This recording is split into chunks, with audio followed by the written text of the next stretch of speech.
Introduction. Imagine waking up one morning and realizing that almost nothing in your life has changed.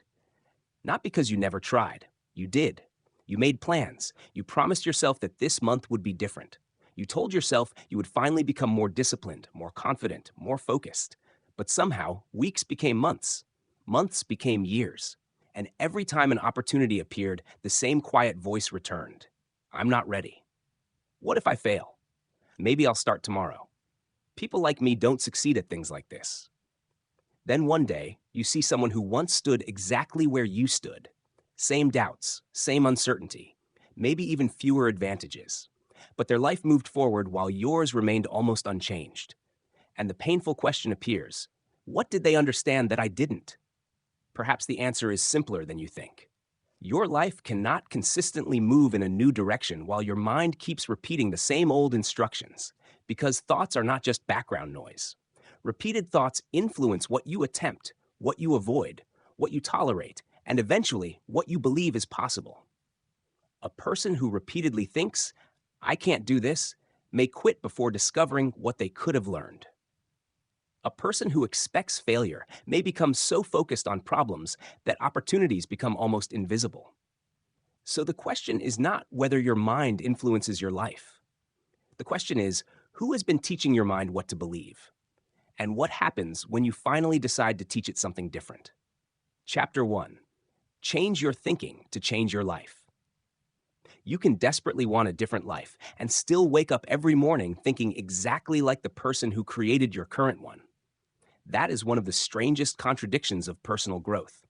Someone wants confidence, but repeatedly tells themselves, I'm not ready. Someone wants healthier relationships, but enters every new connection expecting disappointment. Someone wants financial improvement, but quietly believes, nothing I do will really make a difference. From the outside, these people may appear hardworking. They may genuinely be trying. The problem is that effort alone does not guarantee progress when the beliefs directing that effort constantly point backward. This is why meaningful change often begins before behavior. It begins with noticing the thoughts behind behavior. Your thoughts influence what receives your attention. They influence what you dismiss. They influence which opportunities you approach and which ones you avoid before giving yourself a chance. Put two people in the same difficult situation, and you can watch this happen. Both experience the same setback. The first thinks, this proves nothing ever works for me. The second thinks, something in my approach isn't working. I need to understand what. Same event, different interpretation. And because the interpretation is different, the next decision is likely to be different too. You cannot control everything that happens to you, but you have more influence over what happens next than you may realize. And that influence begins with the meaning you give the event. A difficult morning does not automatically ruin the entire day. One mistake does not automatically make you incompetent. One rejection does not prove that you have no value, yet your mind can attach those meanings almost instantly. Your phone suddenly stops working. This whole day is ruined. Someone speaks sharply to you. They don't respect me. You make one mistake at work. I'm terrible at everything. The event lasts seconds. The story created around it can last hours, sometimes days. That is why one of the most important questions you can learn to ask is this thought actually true? Not, does it feel true? Those are different questions. A thought can appear automatically without being accurate. Your brain can produce a conclusion before you have enough information to make a fair judgment. And when that conclusion has been repeated for years, you may stop recognizing it as a thought. It begins feeling like reality. So begin with something simple. Choose one sentence that repeatedly damages your confidence. Write it exactly as it appears. Maybe it says, I'm too old to start. Everyone else is smarter than me. I always fail. I'm just not disciplined. Do not improve the sentence. Do not make it sound inspirational. Write the real thought. Now look at it. The moment it is on paper, something changes. You are no longer simply experiencing the thought. You are examining it. Ask, what evidence supports this? Then ask, what evidence contradicts it? You may discover that a belief you have carried for years came from one painful experience. Perhaps you judged your ability based on something you attempted before you had enough skill. Perhaps another person's progress became evidence that you were somehow behind. Perhaps one difficult period became a permanent conclusion about your entire future. This is something the mind does surprisingly well. One bad month becomes, my life is terrible. One failed project becomes, I can't succeed.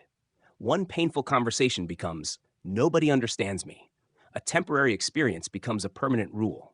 And once the rule becomes familiar, your attention starts looking for evidence that supports it. This is why language matters. Instead of, I'm terrible at this, try, I haven't learned this well yet. Instead of, I always make mistakes, try, I made a mistake here, what caused it? Instead of, nothing works, try, my current approach isn't producing the result I want. This is not fake positivity. It is accuracy. And accurate thinking gives you something emotional exaggeration often cannot, a problem you can actually solve. I am a failure gives you almost nowhere to go. But I missed 2 deadlines because I planned badly gives you information. Now there is something specific to change. You can change your schedule. You can create reminders. You can begin earlier. You can reduce unnecessary commitments. You can examine the behavior without turning the behavior into your identity. Responsibility does not require cruelty toward yourself. You can admit, I handled that badly, without concluding, I am a terrible person. You can recognize failure without building your identity around it. And you can correct yourself without destroying your confidence in the process. Your questions matter too. Ask yourself, why does this always happen to me? And your mind begins searching for examples of unfairness. Ask, what can I learn from this? And your attention begins searching for information. Ask, what is the next action I can control? And your attention moves toward responsibility. Imagine missing an important appointment. You could spend the next 20 minutes criticizing yourself. Or you could investigate. Why did it happen? Did you forget the reminder? Did you leave too late? Did you underestimate the travel time? Did you prepare badly? Once the cause becomes clear, create one correction. Set 2 reminders. Prepare the night before. Leave 15 minutes earlier. Now, the mistake has become information. That is what useful thinking looks like. You are not forcing yourself to feel positive. You are learning to interpret events more accurately so you can respond more effectively. But your thoughts do not develop in isolation. Your environment constantly feeds them. Think about what enters your mind during the first 30 minutes after waking. Messages, news, arguments, other people's achievements, complaints, advertisements, social media. Before you have even decided what matters today, dozens of outside voices may already be competing for your attention. Then you wonder why your mind feels tired before meaningful work has even begun. Try something different. Before opening social media, spend 5 minutes writing 3 things. What matters most today? What is most likely to distract me? What behavior do I want to practice? Notice the last question. Choose a behavior, not a feeling. Do not write, I want to feel confident. Write, I will speak clearly when I have something useful to say. Do not write, I want to feel disciplined. Write, I will finish my most important task before entertainment. Feelings are unpredictable. Behavior is more directly available to you. Many people wait for the emotion before taking the action. They wait for motivation before exercising, confidence before speaking, readiness before beginning. But confidence often develops in the opposite direction. Action comes first. Evidence comes second. Confidence follows. Every small promise you keep gives your mind evidence that you can trust yourself. Every promise you repeatedly abandon gives it different evidence. That is why small commitments matter. Choose one. Read 10 pages. Walk for 20 minutes. Study for 30 minutes. Keep your phone away while completing one important task. Write tomorrow's priorities before sleeping. Then do it consistently for 7 days. Do not immediately add 10 more habits. The purpose is not to create an impressive routine. The purpose is to teach yourself. When I make a decision, my decision means something. At the end of the week, study what happened. When was the habit easiest? What repeatedly distracted you? Which time worked best? What made you want to quit? What could make the behavior easier next week? Now you are no longer treating yourself like a mystery. You are studying your own patterns. And that changes personal growth completely. Notice what triggers poor decisions. Notice when you focus best. Notice which situations make you impatient. Notice which environments make distraction almost automatic. Notice which people bring out your better behavior. Your physical condition matters too. Poor sleep can make small problems feel enormous. Hunger can reduce patience. Constant notifications can destroy concentration. A chaotic workspace can make focused work harder. So, improving your thinking is not only about changing the sentences inside your head.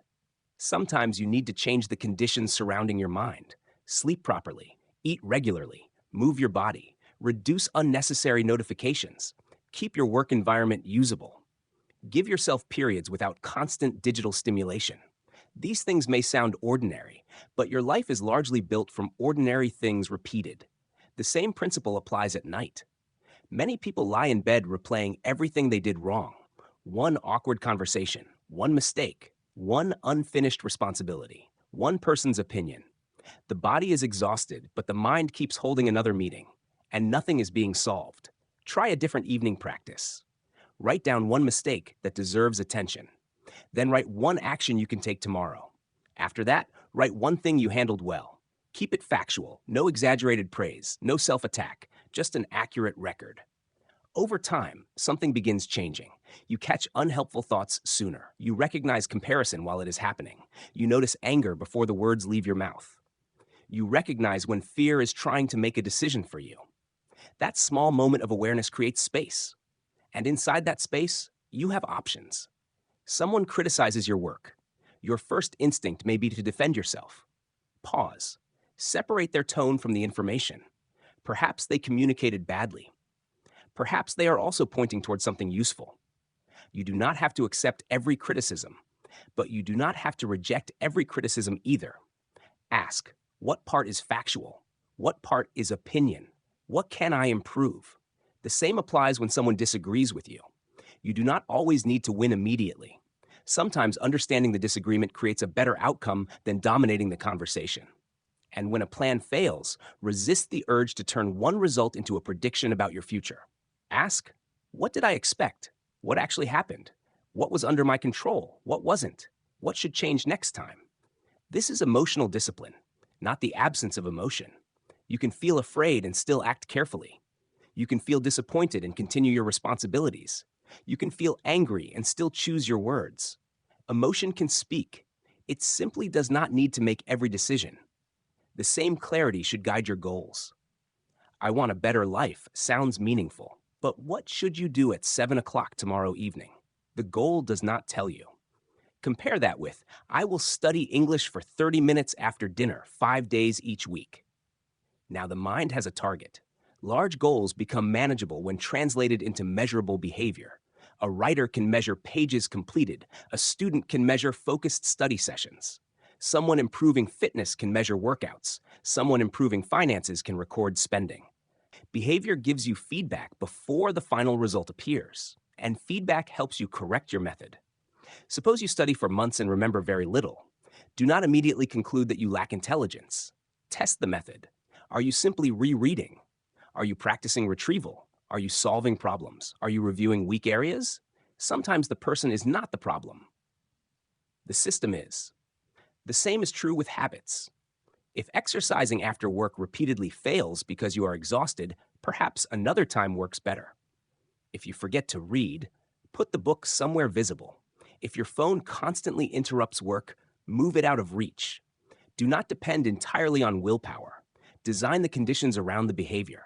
Make useful actions easier to begin. Make unnecessary actions slightly harder to access.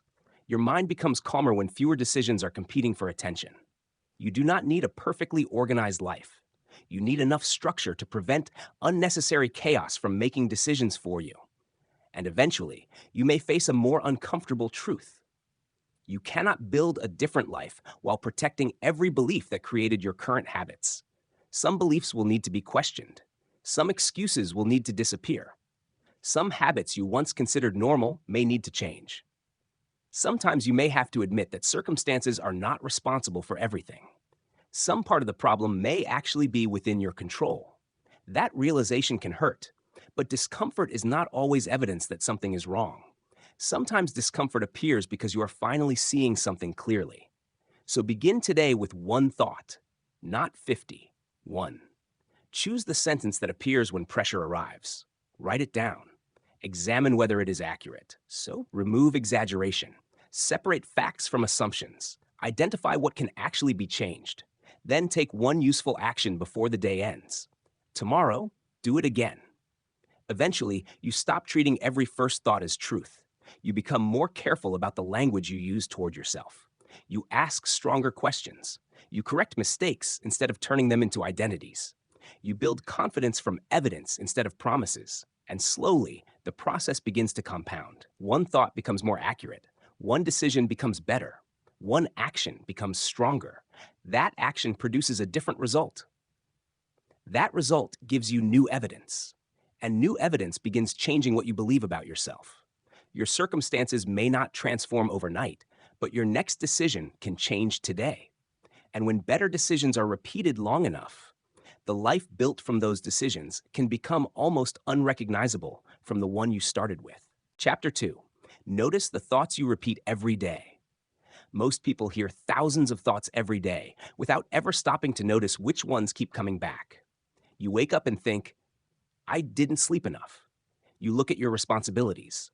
I have too much to do. You see someone succeeding. I'm falling behind. You make a mistake. I should be better than this. You lie down at night. I didn't do enough today. None of these thoughts may seem important by themselves, but when the same sentence appears again and again, something changes. It becomes familiar, and familiarity can make a thought feel true. Eventually, you may stop saying, I keep thinking I'm behind. Instead, you simply believe, I am behind. That difference matters, because a repeated thought can slowly become a belief, and a belief can begin influencing the decisions you make. Observe before you correct. For one day, try something unusual. Do not immediately fight your negative thoughts. Do not replace every uncomfortable sentence with something positive. Simply observe. Pay attention to what your mind says during ordinary moments. What do you tell yourself after someone criticizes you? What appears in your mind after you make a mistake? What do you think when someone your age achieves something you want? What sentence appears immediately before you begin a difficult task? Listen carefully. You may discover patterns you never realized were there. Perhaps your mind expects problems before they happen. Perhaps you frequently assume people are judging you. Perhaps you speak to yourself in a way you would never speak to someone you care about. Or perhaps you discover something else. Maybe there are useful thoughts already helping you, but you rarely notice them because your attention is constantly pulled toward what is wrong. Keep a simple record. Whenever a strong thought appears repeatedly, write down only the basic sentence. I am behind. They probably don't like me. I can't handle this. I need to do better. Nobody understands me. I should have done more. Do not write pages explaining each thought. You are looking for patterns. At the end of the day, review the list. One thought appearing once may mean very little, but the same thought appearing 10 times deserves your attention. Repetition reveals where your mental energy is going. Separate facts from predictions. Imagine receiving a message from your manager. Can we talk tomorrow? Within seconds, your mind begins working. Maybe something is wrong. Maybe you made a mistake. Maybe your performance has been disappointing. Maybe you're about to lose your job. Your heart starts beating faster. You replay recent conversations. You search your memory for something you might have done. But what do you actually know? Your manager wants to speak with you tomorrow. That is the fact. I am going to lose my job is a prediction. Your mind can emotionally experience a prediction as though the event has already happened. Your body becomes tense. Your concentration disappears. Your entire evening may be affected by something that exists only as a possibility. This is why one simple sentence can be incredibly useful. I don't know that yet. Someone has not replied to your message. You don't know why yet. A decision has not been announced. You don't know the result yet. Someone looked serious while speaking with you. You don't know what they were thinking. This does not mean assuming everything will turn out perfectly. It means refusing to turn missing information into negative certainty. Let uncertainty remain uncertainty until you have facts. Be careful with the story of being behind. One of the most common thoughts people repeat is, I should be further ahead. Further ahead in career, money, education, relationships, health, life. You look at your age and compare your current position with an imaginary schedule. By this age, I should have achieved this. By now, I should be earning that. I should already know what I'm doing. Everyone else seems ahead. But this kind of thinking creates pressure without necessarily creating direction. Replace the vague judgment with a specific question. What exactly needs improvement? Perhaps your finances need attention. Perhaps your communication skills are weak. Perhaps your routine lacks structure. Perhaps you have avoided an important decision. Now you have something useful. I am behind in life is enormous. I need to reduce unnecessary spending and save consistently is specific. I am failing attacks your identity. I have been avoiding this responsibility for 3 weeks. Identifies behavior. Specific problems give you options. Watch the words always and never. Your mind loves dramatic language when emotions are strong. I always ruin everything. People always leave. I never stay motivated. Nothing ever works for me. These statements feel convincing because they sound absolute. But absolute language often hides an inaccurate conclusion. When you catch yourself using always or never, search for one real exception. Have you truly failed every time? Have you really never stayed disciplined? Has nobody ever understood you? Has every attempt ended badly? One genuine exception is enough to weaken an absolute statement. Again, the goal is not to argue with yourself about every thought. The goal is accuracy, because inaccurate thinking can produce unnecessary helplessness. If you believe, I always fail, why try again? But if you recognize, I failed in these situations because I repeatedly made the same mistake, you now have something you can change. Stop trying to edit yesterday. Some thoughts are not about tomorrow. They are about something that happened years ago, a conversation, a rejection, an argument, a mistake, something you wish you had said, something you wish someone else had done differently. The event ended long ago. But mentally, you keep returning. You replay the conversation. You imagine better answers. You picture what might have happened if you had chosen differently. And for a few minutes, your mind behaves as if rewriting the scene could somehow change history. It cannot. But the experience can still teach you. Take one old situation that repeatedly returns to your mind and answer 3 questions. What happened? What did I learn? What can I do differently now? Then bring your attention back to the present. The purpose is not to erase your past. The purpose is to stop spending today's attention trying to change yesterday. Turn comparison into information. You open your phone, someone announces a promotion. Someone bought a house. Someone transformed their health. Someone started a successful business. Someone is traveling. Someone appears happy in a relationship. And almost automatically, your attention moves from their life to your own. Why am I not there? What am I doing wrong? Maybe I'm wasting my life. But notice the comparison you are making. You are comparing your complete private experience with a small visible piece of someone else's life. You know your fears, your mistakes, your financial problems, your insecurities, your difficult mornings. You probably know very little about theirs. You do not see every sacrifice, debt, failure, argument, disappointment, or advantage behind the image. So instead of using comparison as punishment, use it as information. Ask, what exactly do I want from what I'm seeing? Maybe it isn't their entire life. Maybe you admire their discipline, their income, their confidence, their freedom, their communication skills, their professional ability. Now the emotion becomes useful. If you admire the skill, study the skill. If you admire the discipline, study the habits. If you admire the financial freedom, study the behaviors and decisions that could realistically contribute to it. Comparison becomes destructive when it ends with, I am not enough. It becomes useful when it leads to, what can I learn? Listen to the thought before procrastination. Procrastination rarely begins when you pick up your phone. It often begins seconds earlier. There is usually a sentence. I'll start in a minute. I need more time. I should check this first. This is going to take forever. I work better under pressure. The thought makes avoidance sound reasonable. Then the behavior follows. The next time you delay something important, catch the sentence immediately before the delay. Write it down. That sentence may reveal the real problem. Perhaps the task is unclear. Perhaps you are afraid of doing it badly. Perhaps you are exhausted. Perhaps the task feels too large. Imagine a student sitting down to study and thinking, I have so much to learn. That sentence contains no boundary. The task feels endless. So define the next 40 minutes. 1 chapter, 5 pages. One set of questions. Phone away. Start.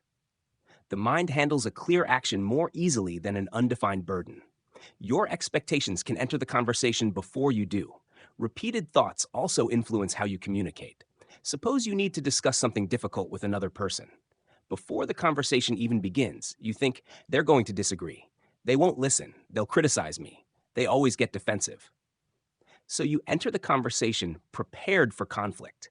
Your voice becomes sharper. Your words become defensive. You interrupt because you expect resistance. The other person reacts to your behavior. Then you walk away thinking, see, I knew it. Your expectation influenced your behavior. Your behavior influenced the interaction. And the interaction became evidence for the original expectation. This does not mean you create every negative response you receive. Other people are responsible for their own behavior, but your mental preparation can influence how you enter the situation. Before an important conversation, choose a simpler goal. Understand the issue. Explain your position clearly. Listen. Respond to what actually happens. Do not prepare an argument against words that have not been spoken. Review your mental patterns. At the end of the day, give yourself 5 quiet minutes. Ask which thought appeared most often today. What triggered it? Was it based on fact or assumption? Did it help me make a better decision? What real problem, if any, was underneath it? What action could address that problem? Then stop.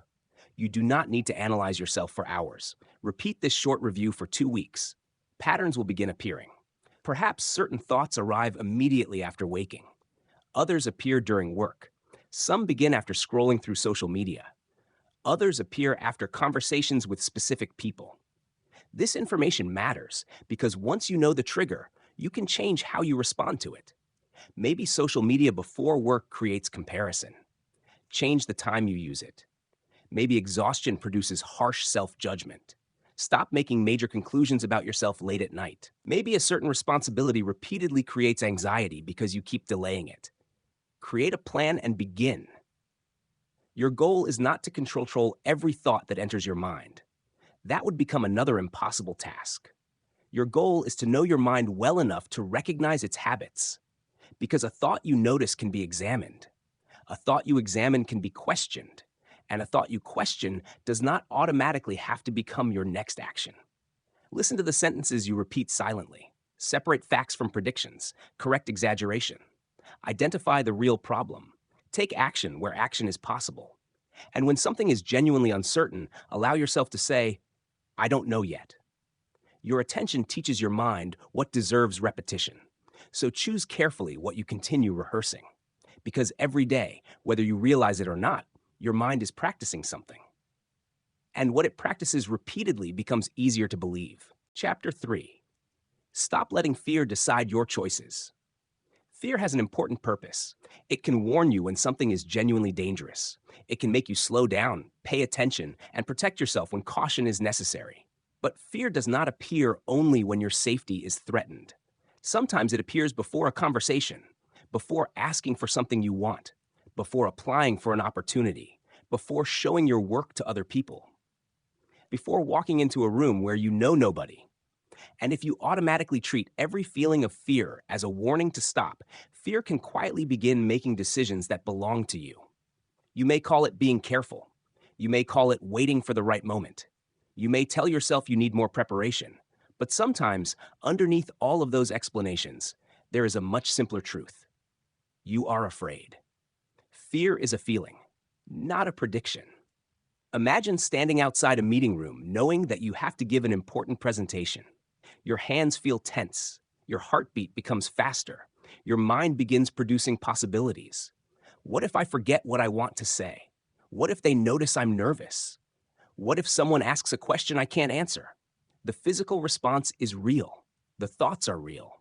But the future they describe has not happened. This distinction matters. Feeling afraid does not prove that something bad is about to occur. Sometimes fear simply means, this matters to me, or this is unfamiliar, or I don't know exactly how this will turn out. If you confuse fear with evidence, you may avoid situations that could have helped you grow. Separate danger from discomfort. Real danger deserves caution, but discomfort is different. Speaking honestly can feel uncomfortable. Asking for a better position can feel uncomfortable. Learning something difficult can feel uncomfortable. Meeting unfamiliar people can feel uncomfortable. Starting again after failure can feel uncomfortable.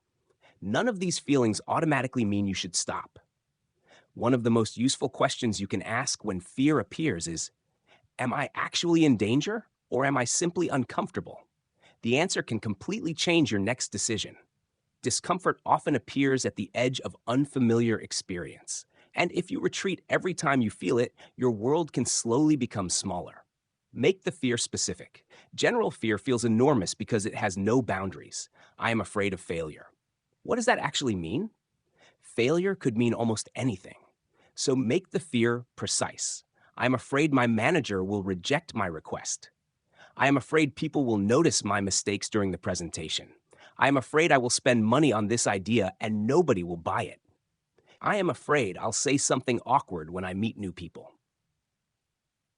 Now you have something you can examine. Ask, what exactly can I control here? You cannot control whether your manager says yes, but you can prepare your request.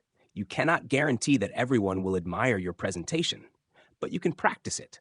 You cannot guarantee that a business idea will succeed, but you can research demand, understand costs, and test the idea before making a larger commitment. Fear tends to focus attention on outcomes you cannot guarantee. Better thinking returns attention to actions you can actually perform. Turn uncertainty into a small test. Imagine someone who wants to start a business. For months, they think, what if it fails? What if nobody buys? What if I lose money? Those are understandable questions, but repeating them does not automatically provide better information. A more useful approach is to turn uncertainty into something that can be tested. Research the market, estimate the costs, speak with potential customers, test the idea on a smaller scale, observe the response, adjust. The uncertainty has not disappeared, but it has become more manageable. Instead of sitting inside fear, you are collecting information. And information gives you something fear alone cannot provide, a clearer basis for your next decision. Avoidance can make fear stronger. Avoiding something frightening often feels good immediately. You cancel the conversation. Relief. You decide not to apply. Relief. You avoid speaking in front of people. Relief. For a moment, the anxiety disappears, but your brain may learn something from that relief. Avoiding this kept me safe. Then the next time the situation appears, fear can become even stronger. The situation remains unfamiliar because you never stayed long enough to discover what you could actually handle. This is why small, reasonable steps can be so useful. Suppose public speaking makes you nervous. You do not need to begin in front of hundreds of people. Start smaller. Explain an idea for 2 minutes to someone you trust. Then practice while recording yourself. Then speak in front of a small group. Each completed step gives your mind new evidence. You were uncomfortable, but you handled it. And confidence built from experience is far stronger than confidence built from wishful thinking. You may never feel completely ready. One of fear's favorite sentences is, I'll do it when I feel ready. But readiness often develops through preparation and action. A musician does not wait until nervousness disappears before performing. A student does not become prepared by waiting for the exam to feel less intimidating. Someone facing a difficult conversation does not gain experience by postponing every difficult conversation. Preparation matters, but preparation has a limit. Before something that makes you nervous, create a simple checklist. What do I need to know? What do I need to practice? What could realistically go wrong? How would I respond? Then prepare those things. And once the useful preparation is complete, act, because endless preparation can become avoidance, wearing respectable clothes. One more article, one more video, one more revision, one more week, one more reason to wait. Eventually, more information stops helping. The next piece of information must come from experience. Fear loves imaginary futures. Your mind can create an entire disaster from something that has not happened. You picture rejection, embarrassment, failure, people criticizing you, everything going wrong at once. The imagined scene becomes so detailed that your body responds as if you are already living through it. When this happens, return to the present. Ask, what has actually happened? What information do I really have? What am I only imagining? What remains unknown? What is the smallest responsible action I can take now? These questions bring you back from an imagined future into current reality. And current reality is usually easier to deal with than 10 imagined disasters happening at the same time. Allow imperfect outcomes. Some decisions become terrifying because you secretly demand that the outcome must be successful. The application must be accepted. The presentation must be impressive. The conversation must go perfectly. The business idea must work. The new habit must never break. That standard creates enormous pressure. A more realistic approach accepts that an attempt can produce an imperfect result. A job application can be rejected. A conversation can become awkward. An idea can fail. You can make a mistake in front of other people. These outcomes may be disappointing, but they can also give you information. If every action must protect your self-image, you will avoid situations where you might look inexperienced. You will hesitate to ask questions. You will avoid admitting that you don't know something. You may refuse to show work until it feels perfect. And by protecting yourself from looking inexperienced, you may prevent yourself from gaining the experience that would make you better. Do not let an old embarrassment become a lifetime rule. Think about something that happened years ago. Perhaps you spoke in front of people and froze. Perhaps someone laughed when you made a mistake. Perhaps you tried something important and failed badly. The event ended. But the mind may have created a rule: never put yourself in that position again. The problem is that the person who experienced that event may not be the same person making the decision today. You have learned since then. You may have more knowledge, more experience, better judgment. Ask yourself, is the original event still happening? What do I know today that I did not know then? What was the real lesson? Maybe the lesson was never, don't do this again. Maybe it was, prepare better next time. Practice before performing. Ask for help sooner. Do not make the same assumption. Mature thinking remembers the lesson without turning one painful event into a permanent prison. Whose approval are you afraid to lose? Not every fear comes from failure. Sometimes the fear is disappointing other people. You may remain in a career because your family approves of it. You may avoid saying no because you want everyone to like you. You may pursue a lifestyle because it looks successful from the outside. You may hide an opinion because disagreement feels dangerous. Before an important decision, ask, whose approval am I trying to protect? Then ask, what responsibility do I have toward my own future? Other people's advice can be valuable. Listen carefully. Consider their experience. Think about the consequences. But respecting someone does not mean giving them permanent control over your choices. Your life eventually reflects the decisions you repeatedly make. So those decisions should not be based entirely on avoiding other people's disappointment. Courage is not recklessness.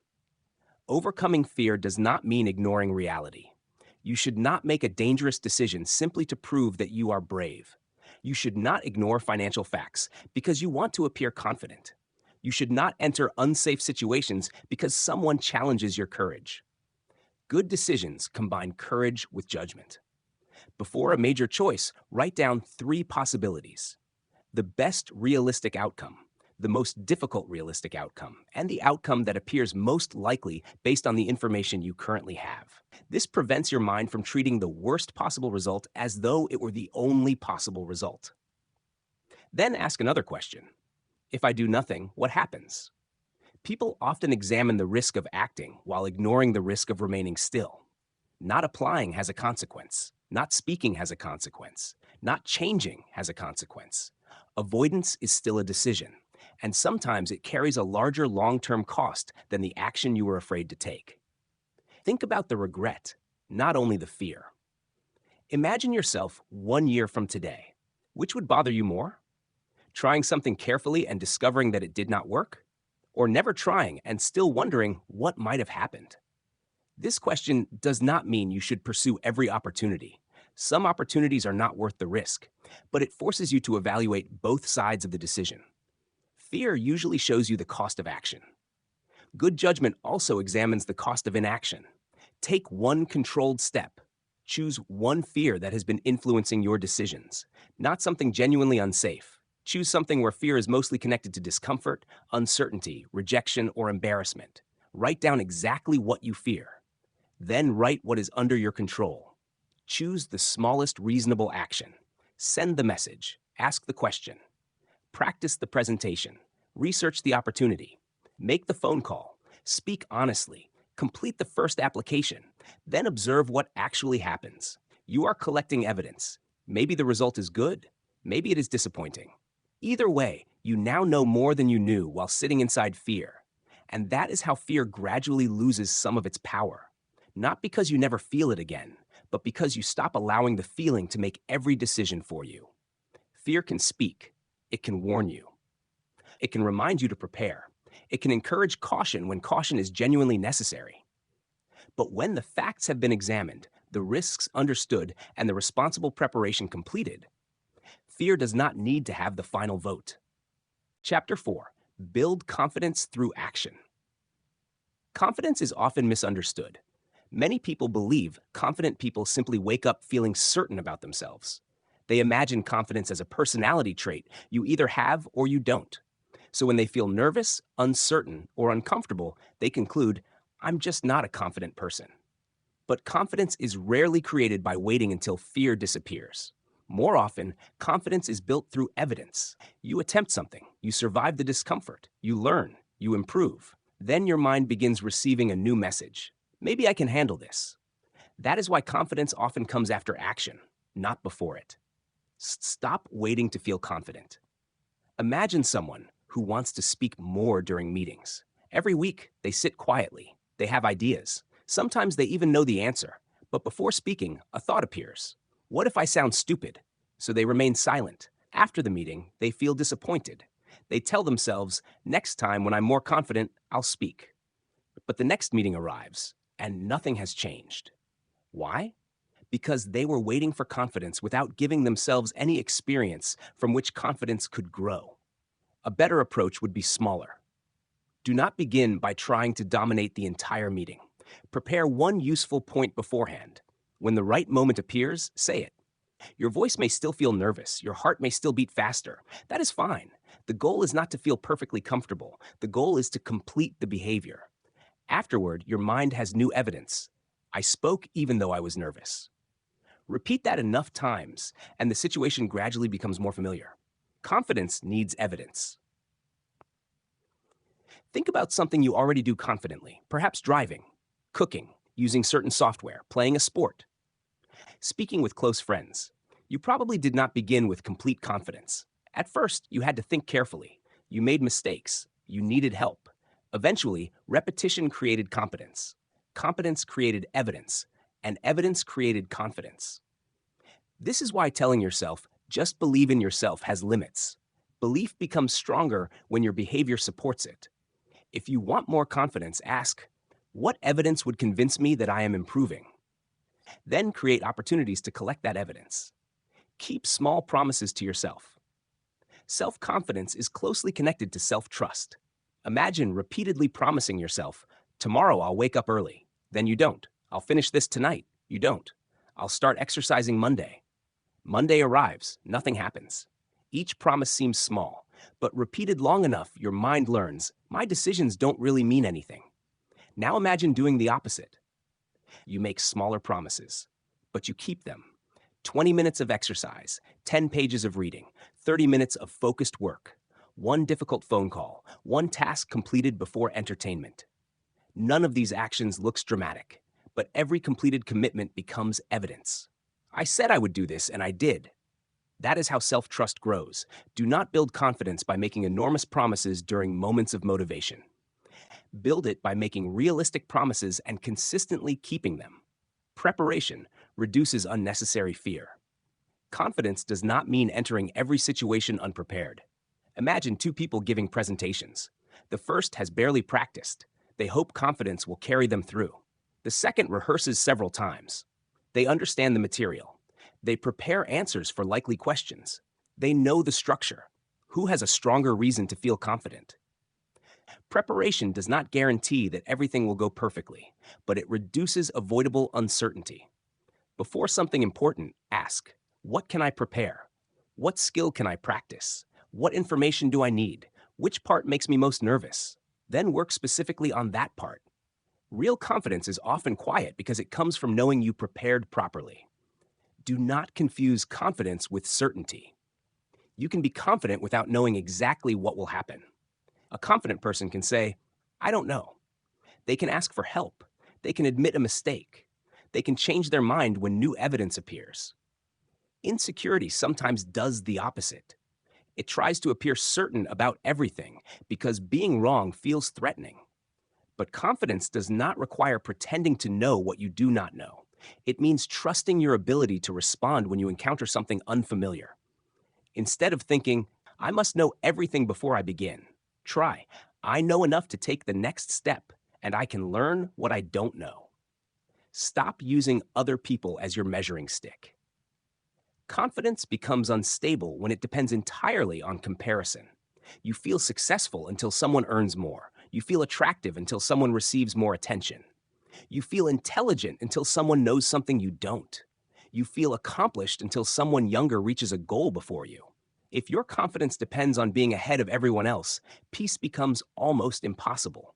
There will always be someone stronger in one area, more experienced, more successful, more knowledgeable. A better measurement is your own progress. What can you do today that you struggled with 6 months ago? Which habit has improved? What skill is stronger? What difficult situation can you now handle better? Progress creates confidence without requiring someone else to lose. Accept being a beginner. One of the biggest barriers to confidence is the fear of looking inexperienced. People avoid the gym because they don't know what they're doing. They avoid speaking another language because their pronunciation is imperfect. They avoid asking questions because they fear looking unintelligent. They avoid starting a new skill because other people are already better.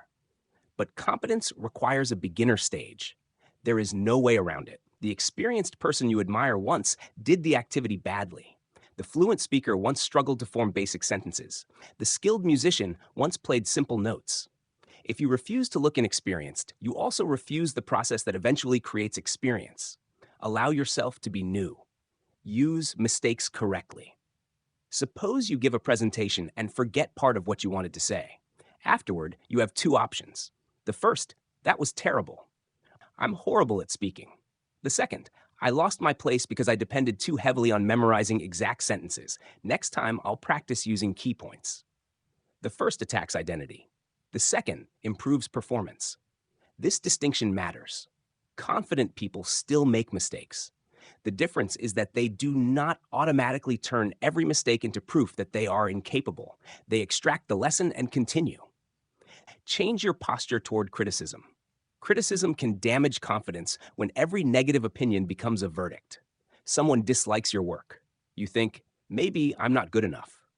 But criticism contains different kinds of information. Some criticism is useful. Some is personal preference. Some is poorly communicated. Some comes from people who do not understand what you are trying to accomplish. Instead of immediately accepting or rejecting criticism, examine it. What exactly are they criticizing? Is there evidence? Does this person understand the subject? Have I heard the same feedback from multiple reliable sources? What can I improve? This allows you to learn without handing another person complete control over how you see yourself. Confidence can be situational. You may feel confident in one environment and uncomfortable in another. Someone can confidently lead a team at work, but become nervous at a social event. Another person may speak comfortably with strangers, but feel insecure about academic work. This does not mean your confidence is fake. It means confidence often develops through experience within specific situations. So instead of saying, I have no confidence, be more precise. I lack confidence when speaking to large groups. I lack confidence when negotiating. I lack confidence when meeting unfamiliar people. Now the problem becomes trainable. You know where practice is needed. Do the thing at a manageable level. Choose one area where you want greater confidence. Now reduce the challenge. If networking makes you uncomfortable, do not begin by trying to speak with 20 strangers. Speak with one. If public speaking frightens you, begin with a small group. If asking for something feels difficult, practice making smaller requests. If you are afraid of sharing your work, show it first to someone trustworthy. The goal is not to stay small forever. The goal is to build experience without overwhelming yourself. Then increase the difficulty gradually. Confidence grows when your mind repeatedly discovers, this was uncomfortable, but I handled it. Your body can support your mind. Your physical state also affects how capable you feel. When you are exhausted, underprepared, and rushing, uncertainty becomes stronger. Before something important, give yourself time. Sleep adequately when possible. Arrive early. Prepare what you need. Slow your breathing. Reduce unnecessary distractions. These actions do not magically create confidence, but they reduce avoidable stress and allow you to use the ability you already have more effectively. Stop demanding perfect performance. Perfectionism can look like high standards, but sometimes it is fear. If I cannot do this perfectly, I don't want anyone to see it. So the project remains unfinished. The application is never sent. The idea stays hidden. The person continues preparing forever.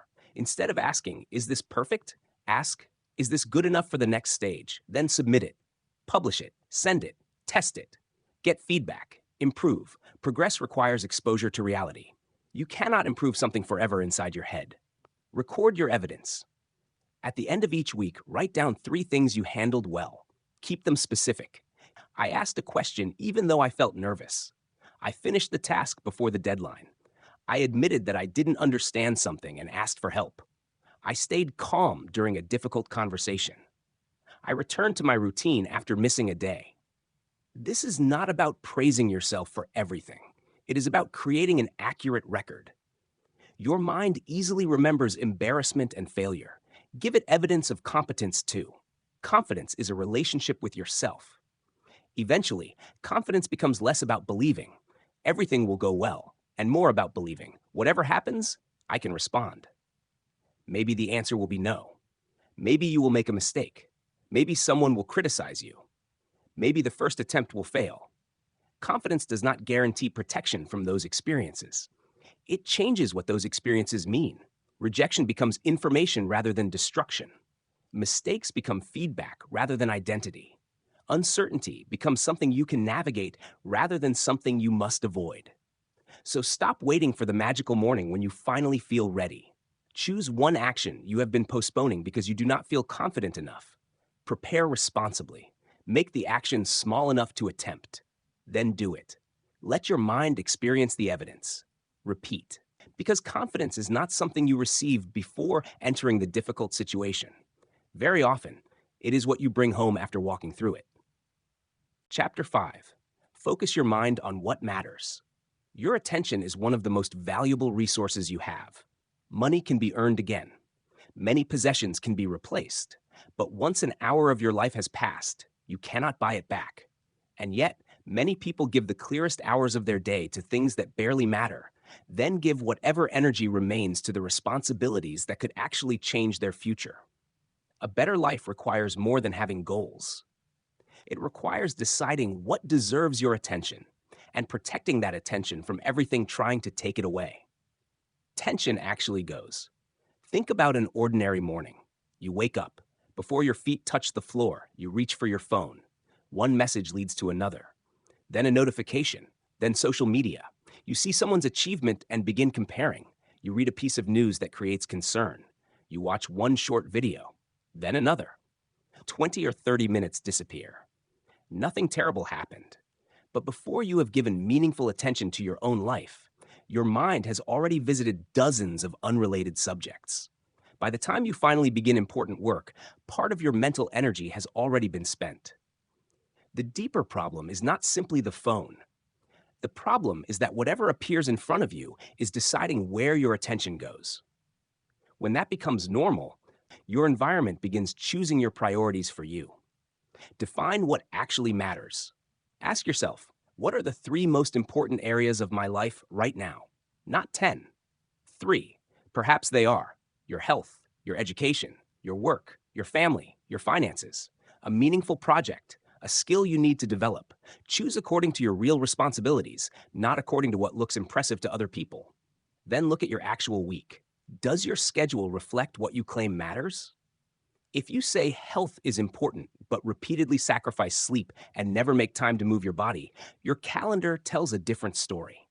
If you say learning matters, but spend hours consuming entertainment and almost no time studying, your behavior reveals the stronger priority. If family matters deeply to you, but they receive only your distracted attention while your phone receives your full attention, there is a gap between what you value and what you practice.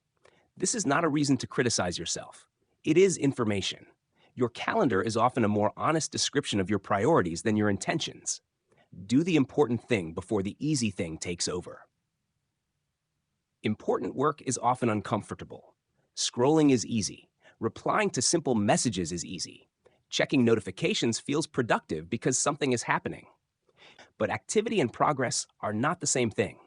You can spend an entire day being busy without moving significantly toward anything important. So, before beginning your day, identify one task that would make the day meaningful if completed, not 20 tasks. One important task. Then decide when you will work on it. Do not leave it for later. Later has no time attached to it. Instead, from 8 to 9, I will work on this. Or, after dinner, I will study for 40 minutes. A specific time gives the intention somewhere to exist. Remove distractions before you need willpower. Imagine trying to concentrate while your phone sits beside you. You are working. The screen lights up. You tell yourself you will ignore it, but part of your attention has already moved toward the notification. Who sent it? Is it important? What happened? Eventually, you check. Then you return to work and need time to rebuild concentration. A better strategy is not constantly fighting temptation. It is reducing unnecessary temptation before the work begins. Put the phone away. Close unrelated browser tabs. Turn off notifications you do not need. Prepare the materials required for the task. Tell people when you need uninterrupted time when appropriate. Make focus easier before asking yourself to focus. Your environment should support your priorities rather than constantly compete with them. Stop treating everything as urgent. One reason attention becomes scattered is that everything begins feeling important. Every message seems to require an immediate reply. Every notification deserves checking. Every request feels urgent. But urgency and importance are different. Something can demand your attention without deserving it. Before responding immediately, ask, does this truly need to happen now? What happens if I handle it later? Is this more important than what I am currently doing? Sometimes the answer will be yes. Real responsibilities cannot always wait, but many interruptions feel urgent simply because they appeared suddenly. Do not let another person's timing automatically become your priority. Protect your best hours. Pay attention to when your mind works best. Some people think clearly in the morning. Others become more focused later in the day. Whatever your pattern is, try not to spend your strongest mental hours on your weakest priorities. If you know you think clearly early in the morning, do not automatically give that hour to random content. Use part of it for something meaningful. Study, write, plan, solve an important problem, do focused work, then handle lower value tasks later when possible. Energy is not identical throughout the day. Use your stronger periods deliberately. Multitasking can feel more effective than it is. You answer messages while studying, watch something while working, switch between documents, check social media during short pauses. It feels as though you are doing several things at once. But often, your attention is rapidly switching between tasks, and every switch has a cost. You lose your place. You need to remember what you were doing. Your concentration becomes shallower. Instead, give one important activity a defined period of focused attention. Even 30 uninterrupted minutes can be more useful than a much longer period filled with constant switching. When the session ends, take a break. Then begin again. Focus does not require working without rest. It requires knowing what you are doing while you are doing it. Create a place for distracting thoughts. Not every distraction comes from outside. Sometimes you sit down to work and your own mind interrupts you. I need to buy something. I should message that person. I need to remember this tomorrow. Maybe I should check something quickly. Instead of acting on every thought, keep a piece of paper nearby. Write the thought down. Then return to the task. You are telling your mind, I am not forgetting this. I simply do not need to handle it now. Later, review the list. Some items will deserve action. Others will suddenly seem unimportant. This simple practice prevents every thought from becoming an immediate command. Learn to say no to good things too. Not every distraction is bad. Sometimes the hardest choices are between several useful opportunities. You may be invited to participate in another project, learn another skill, attend another event, accept another responsibility. Each opportunity may be valuable, but your time remains limited. Every yes takes time away from something else. So before accepting another commitment, ask, what will this replace? Where will the time come from? Does this support one of my current priorities? If the answer is unclear, the opportunity may be good, but not good for you right now. Focus requires giving up some possibilities so that the most important possibilities receive enough attention to grow. Do not confuse rest with distraction. Rest is necessary. A tired mind cannot focus indefinitely. But there is a difference between deliberate recovery and endless distraction. A deliberate break has a purpose. You walk, eat, rest, talk with someone, listen to something enjoyable, then you return. Distraction has no clear ending. You open your phone for 5 minutes and return 40 minutes later wondering where the time went. So make rest intentional too.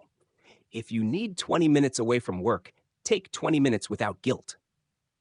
Real rest can restore attention. Uncontrolled distraction often leaves your mind more scattered than before. Notice what steals your attention emotionally. Attention is not stolen only by technology. Sometimes one comment occupies your mind for hours. Someone criticizes you. The conversation ends, but internally, it continues. You replay what they said. You imagine what you should have answered. You wonder what they think about you. Meanwhile, the person who made the comment may already be thinking about something completely different. Ask yourself, does this situation require action? If yes, decide what action. Perhaps you need another conversation. Perhaps you need to correct a mistake. Perhaps you need to set a boundary. If no useful action exists, recognize what is happening. Your mind is continuing to pay for an event that has already ended. Attention is a cost. Be careful what you continue paying for. What you focus on grows in importance. If you repeatedly focus on what other people have, comparison becomes larger. If you constantly focus on mistakes, failure begins to dominate your self-image. If you focus only on everything still unfinished, you may feel as though you never make progress. This does not mean ignoring problems. Problems need attention when attention can produce action. But there is a difference between solving a problem and rehearsing it. Suppose you made a financial mistake. Useful attention asks, what happened? How much did it cost? What should change? What system can prevent this next time? Unproductive attention says, I can't believe I did that, again and again. One creates a correction. The other simply keeps the mistake emotionally alive. Create a daily attention plan. Each morning, write down 3 things. First, what deserves my best attention today? Second, what is most likely to distract me? Third, what will I do when that distraction appears? For example, my most important task is finishing the report. My biggest distraction will be my phone. I will leave it in another room until the report is complete. Or, my priority is studying. My biggest distraction will be worrying about everything else I need to do. I will write those thoughts down and return to studying. Now you are preparing for distraction instead of being surprised by it. Review your day without judging it. At night, ask, where did my best attention go today? Did my actions reflect my priorities? What repeatedly interrupted me? What worked well? What should I change tomorrow? Do not turn the review into another opportunity for self-criticism. You are gathering information. If you lost 2 hours to something unnecessary, admit it accurately. Then change one condition tomorrow. Maybe the phone stays outside the room. Maybe you begin important work earlier. Maybe you decline one unnecessary commitment. Maybe you create a clearer schedule. Improvement comes from correction, not from repeatedly insulting yourself for yesterday's behavior. Focus is built through practice. Do not expect perfect concentration immediately. If your mind is accustomed to constant stimulation, quiet, focused work may initially feel uncomfortable. You may reach for your phone automatically. You may want to switch tasks. You may become restless after 10 minutes. Notice the urge, then return. Every return is part of the practice. The goal is not never becoming distracted. The goal is becoming better at noticing distraction and bringing your attention back to what matters. Over time, that ability becomes stronger. Your attention is building your life. Look carefully at where your attention goes each day, because where attention goes, time follows. And where time repeatedly goes, your life begins taking shape. If your best attention consistently goes toward learning, your knowledge can grow. If it goes toward meaningful work, your skills can grow. If it goes toward relationships that matter, those relationships can deepen. If it is constantly scattered across comparison, arguments, notifications, and things you cannot control, those things can consume years without producing the life you wanted. You cannot focus on everything. That is precisely why choosing matters. Decide what deserves your mind, put it into your schedule, protect time for it, remove unnecessary competition, return when distracted, and do this often enough that your attention begins following your priorities instead of whatever happens to appear in front of you. Because the direction of your attention, repeated day after day, quietly becomes the direction of your life. Chapter 6. Reprogram the beliefs that hold you back. There is a major difference between having a negative thought and carrying a negative belief. A thought may appear for a few seconds. A belief can remain for years. You may have forgotten where it came from. You may not remember the first person who said it, but somewhere along the way you accepted an idea about yourself. I am not good with money. I am not intelligent enough. I am terrible with people. I never finish what I start. Success is for other people. And once a belief becomes deeply familiar, you may stop questioning it. You begin organizing your behavior around it. That is where beliefs become powerful. They do not merely describe what you think you are. They can influence what you allow yourself to become. Where did the belief come from? Choose one belief about yourself that has followed you for a long time. Write it down. Now ask, when did I begin believing this? Perhaps you struggled with something at school. Someone made a comment. Maybe a parent, teacher, friend, or classmate repeatedly described you in a certain way. Perhaps you experienced one painful failure and turned that event into a permanent conclusion. A child struggles with mathematics. Someone says, "You've never been good with numbers." Years later, that child becomes an adult who says, "I'm just not a numbers person." Notice what happened.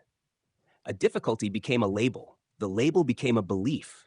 The belief began influencing behavior. So whenever numbers appeared, the person avoided them.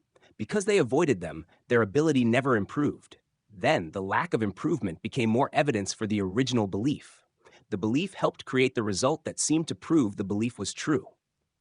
Beliefs can become self-fulfilling. Imagine believing, "People don't really like me." You enter a social situation expecting rejection. Because you feel uncomfortable, you speak less. You avoid eye contact. You leave conversations quickly. Other people assume you want to be left alone, so they interact with you less. You go home thinking, "I knew it. Nobody wanted to talk to me."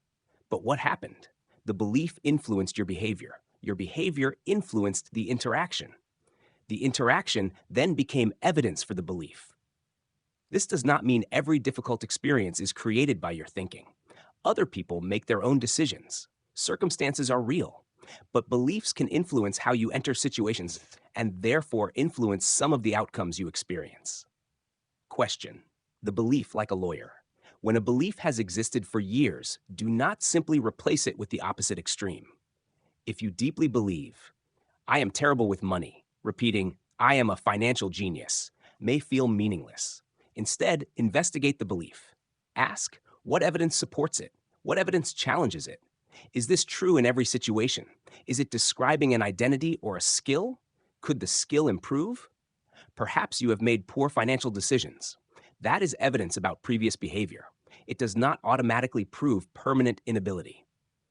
A more accurate belief might be, "I have not managed money well in the past, but money management is something I can learn." That statement does not deny reality. It creates room for change. Separate identity from skill. Many limiting beliefs take a skill and turn it into an identity. I am bad at speaking. I am disorganized. I am not creative. I am not disciplined. But ask yourself, could this be a skill problem rather than an identity problem? Public speaking can be practiced. Organization can be improved through systems. Writing can improve. Communication can improve. Financial knowledge can improve. Discipline can be strengthened through routines and environment. The sentence, "I am bad at this," makes the problem sound permanent. The sentence, "I have not developed this skill yet," creates a completely different possibility. Build new beliefs with evidence. A stronger belief needs evidence. Suppose you want to stop believing, "I never finish anything." Do not spend the next month repeating, I finish everything. Instead, finish something. Choose a small task, complete it, then another, then another. Keep a record. Your mind begins receiving evidence that contradicts the old identity. I finished this. I followed through here. I kept this commitment. One small action may not change a belief that has existed for 10 years, but repeated evidence can. This is why behavior is so important. You are not merely telling yourself a new story. You are creating proof. Watch the people who reinforce your old identity. Sometimes you begin changing, but people around you continue describing the old version of you. You've always been lazy. You never stick with anything. That's not really you. They may not even intend to hurt you. They are simply familiar with your previous behavior. But if you repeatedly absorb those descriptions, they can pull you back toward an identity you are trying to change. You do not need to argue with everyone. Let your behavior provide the answer. If you want to become more reliable, become reliable. If you want to become more disciplined, practice discipline. If you want to become calmer, practice responding differently. You do not need immediate permission from other people to change. Be careful with family beliefs. Some beliefs are inherited through repeated messages. Money is always difficult. People like us don't do that. You need connections to succeed. Taking risks always ends badly. Never trust anyone. These ideas may have developed from real experiences. Someone in your family may have been hurt. Someone may have lost money. Someone may have experienced instability. Their beliefs may have helped them survive their circumstances. But you still need to examine whether those beliefs accurately describe your circumstances today. Respect the experience. Question the conclusion. Ask, is this always true? What evidence exists outside my family's experience? Does this belief protect me from genuine danger or simply prevent me from exploring unfamiliar possibilities? Stop rehearsing the old story. Every time you repeat, that's just who I am, you strengthen the old identity. Pay attention to the stories you tell other people about yourself. I've always been terrible at remembering names. I never understand technology. I can't speak in front of people. I always quit. Sometimes these statements become part of your personality because you repeat them so casually. Try changing the language. Instead of, I can't speak publicly, say, I am still uncomfortable speaking publicly, but I am practicing. Instead of, I have no discipline, say, my consistency needs work. The second version is less dramatic, but it is more useful. It identifies something that can change. Do not use your past as a permanent forecast. Your mind often predicts the future using the past. You failed before, so you expect failure again. Someone betrayed you, so you expect the next person to betray you. You struggled with a subject, so you assume you will always struggle. Past experience is valuable information, but it is not always a perfect forecast. Ask, what is different now? Maybe you know more. Maybe you have better support. Maybe your strategy changed. Maybe the environment changed. Maybe you are more experienced. Maybe you understand the mistake that caused the previous failure. If nothing has changed, the old result may repeat. But if the inputs change, the outcome can change too. Use yet carefully. One small word can change the structure of a belief. I can't do this becomes, I can't do this yet. I don't understand this becomes, I don't understand this yet. The word does not guarantee success. It does something more realistic. It leaves the future open. It reminds you that current ability and permanent ability are not necessarily the same thing. Choose beliefs that produce useful behavior. Not every belief can be proven with complete certainty. Sometimes you must choose between two interpretations. Consider, I'm probably going to fail, and I can prepare carefully and learn from whatever happens. Which belief is more likely to produce useful behavior? The second does not promise success. It encourages preparation and learning. Or compare, people will judge me if I make a mistake. With some people may judge me, but making mistakes is part of learning. Again, reality is not being denied. You are choosing an interpretation that allows useful action. Create a belief audit. Take a piece of paper and divide it into 3 columns. In the first column, write old belief. In the second, evidence. In the third, more accurate belief. For example, old belief, I am bad with money. Evidence, I have overspent before. I have avoided budgeting, but I have also paid bills successfully and learned other difficult skills. More accurate belief, my money habits need improvement and I can learn better systems. Another, old belief, I always quit. Evidence, I quit 2 projects, but I completed school assignments, kept responsibilities, and finished other difficult tasks. More accurate belief, I sometimes quit when progress becomes unclear. I need smaller goals and better structure. Notice how different this feels. You are not flattering yourself. You are replacing vague identity judgments with specific information. Protect the new evidence. When you begin changing, the old belief may return quickly after one mistake. You exercise consistently for 3 weeks, then miss 2 days. Immediately, see? I never stick with anything. Stop. 2 missed days do not erase 3 weeks of evidence. Return. The old belief survived for years because your mind kept collecting evidence for it. Do not allow one imperfect day to destroy the evidence supporting a better one. Change does not require perfect behavior. It requires enough repetition that a new pattern becomes more convincing than the old one. Your beliefs should be updated. You update your phone, your computer, your knowledge, your plans. Why would your beliefs about yourself remain untouched for decades? Some of them were created when you were a child. Some were formed during your worst moments. Some came from people who barely understood you. Some were created from experiences that no longer describe your life. You are allowed to examine them. You are allowed to update them. You are allowed to say, that was true about my behavior then. It does not have to remain true now. Become careful about what you call yourself. Your identity influences your decisions. If you believe, I am someone who keeps promises, keeping a commitment becomes consistent with your identity. If you believe, I am someone who always quits, quitting becomes easier to justify. So be careful with identity statements. Do not give yourself titles based on temporary behavior. A mistake does not make you a failure. A period of inconsistency does not make you permanently undisciplined. A difficult social experience does not make you incapable of connection. Describe the behavior accurately. Then decide what behavior you want to practice next. Build the new version through action. Choose one limiting belief. Now ask, if I no longer believe this, what would I do differently this week? Perhaps you would apply.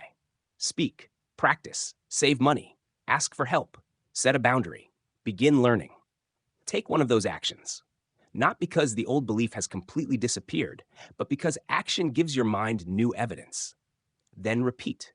Over time, your internal language begins changing because your behavior has changed. You no longer need to force yourself to say, I am disciplined. You have evidence. You no longer need to pretend, I can learn difficult things. You have learned something difficult. You no longer need to hope, I can handle uncomfortable situations. You have handled them. That is how a stronger identity is built. Not through one inspirational sentence, but through a repeated cycle. Question the old belief. Choose a more accurate interpretation. Take an action consistent with that interpretation. Collect evidence. Repeat. Eventually, the belief that once felt permanent begins to weaken, and a new one begins taking its place. Not because you wished for a different identity, but because you built one. Chapter 7. Train your mind to handle failure. Failure has a strange power. One disappointing result can make months of effort suddenly feel meaningless.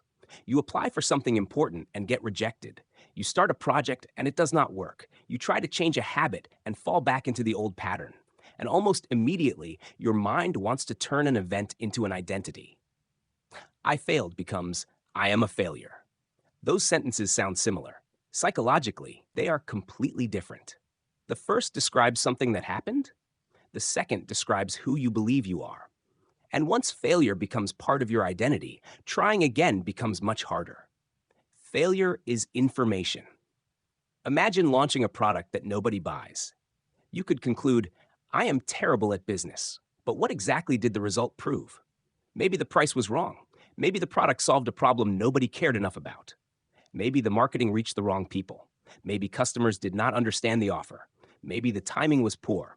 The failure contains information. But if you immediately turn it into self-judgment, you may never investigate that information.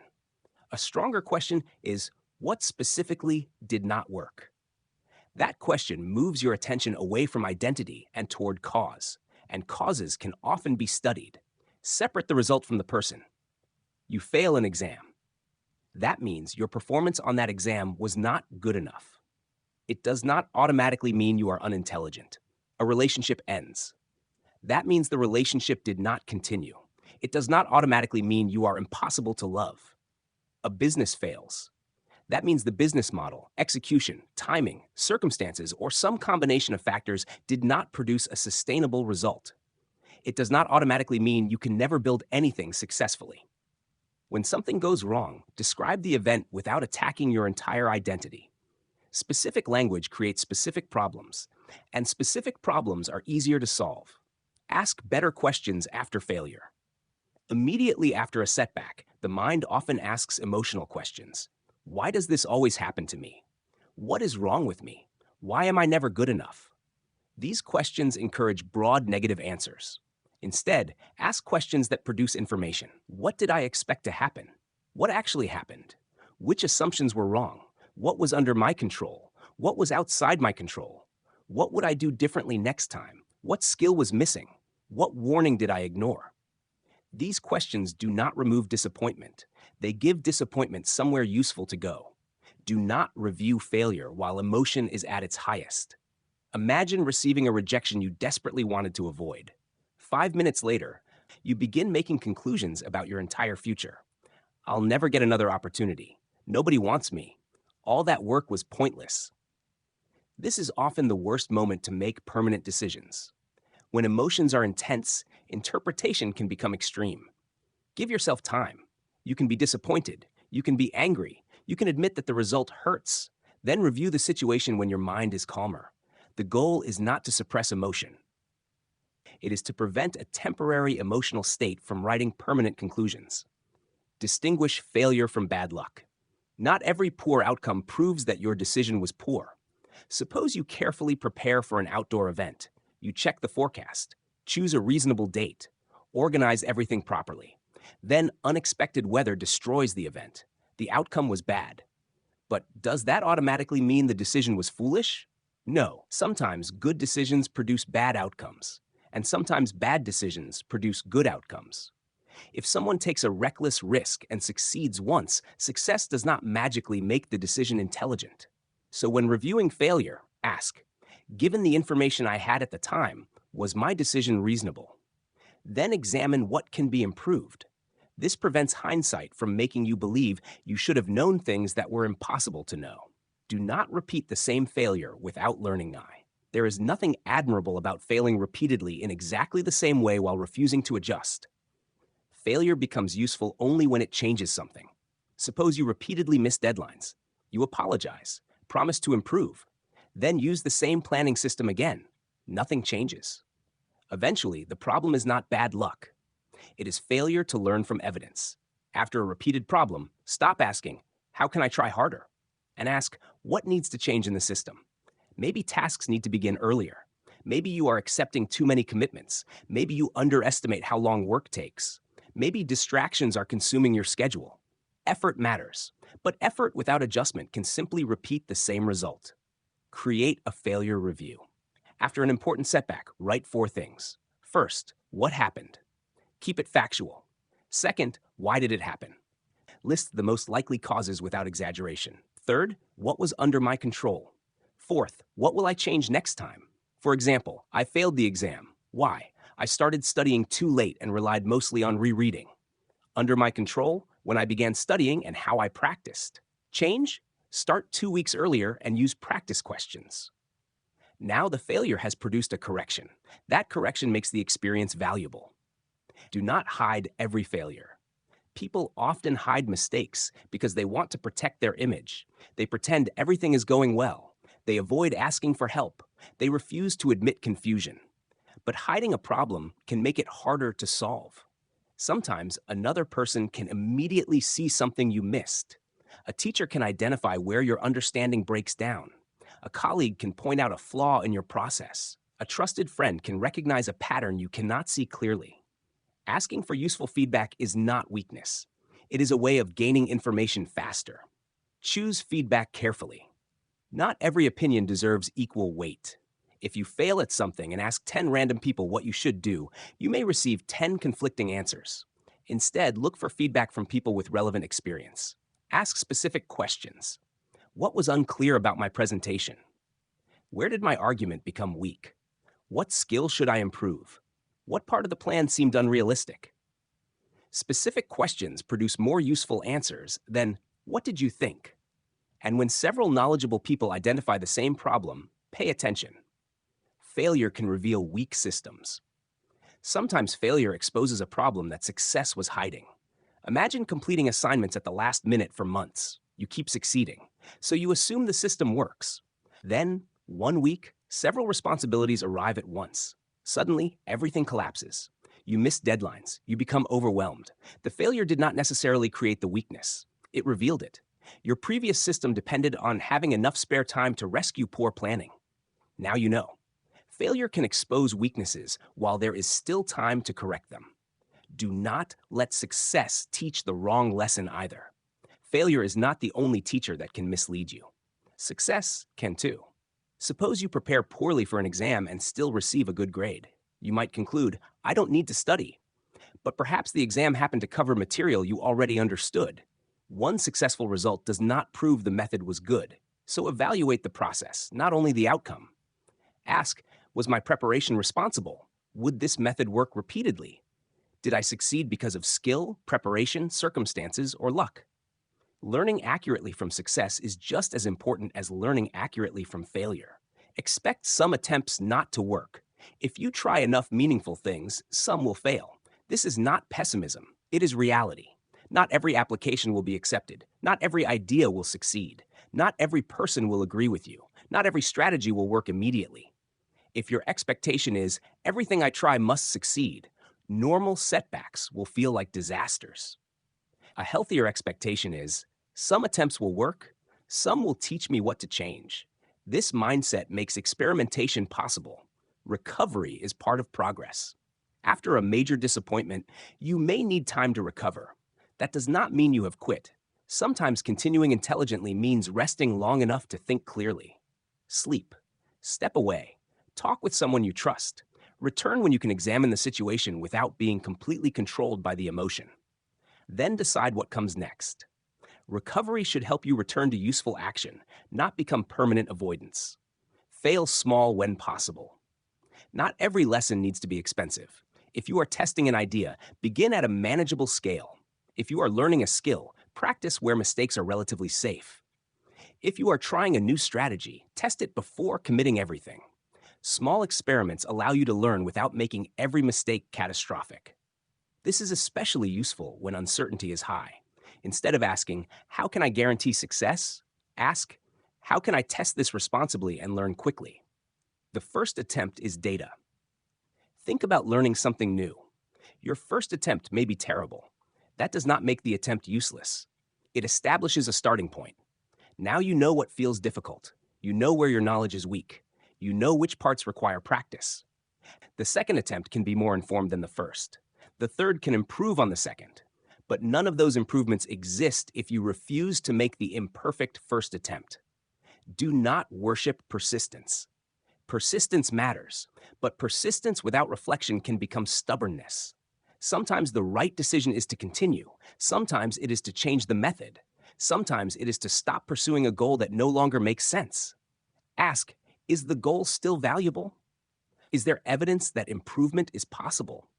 Am I learning? Do I need more time or a different strategy? Continuing simply because you have already invested time can trap you. The purpose is not to prove that you never quit. The purpose is to make intelligent decisions based on current evidence. Build a different relationship with failure. The goal is not to enjoy failure. Rejection can hurt. Loss can hurt. Seeing your effort produce a disappointing result can be deeply frustrating. You do not need to pretend otherwise, but you can decide what happens after the disappointment. You can attack yourself, hide, avoid trying again, repeat the same mistake, or you can investigate, learn, adjust, recover, then make another informed attempt. That is what resilience looks like in practice. Not endless optimism, not pretending nothing hurts, but refusing to allow one result to become the final definition of what you are capable of. Use the next failure differently. The next time something important goes wrong, notice your first sentence. If it says, I knew I couldn't do this, stop. Replace the identity judgment with a question. What happened? Then gather the facts. Separate what you controlled from what you did not. Identify the lesson. Make one concrete adjustment.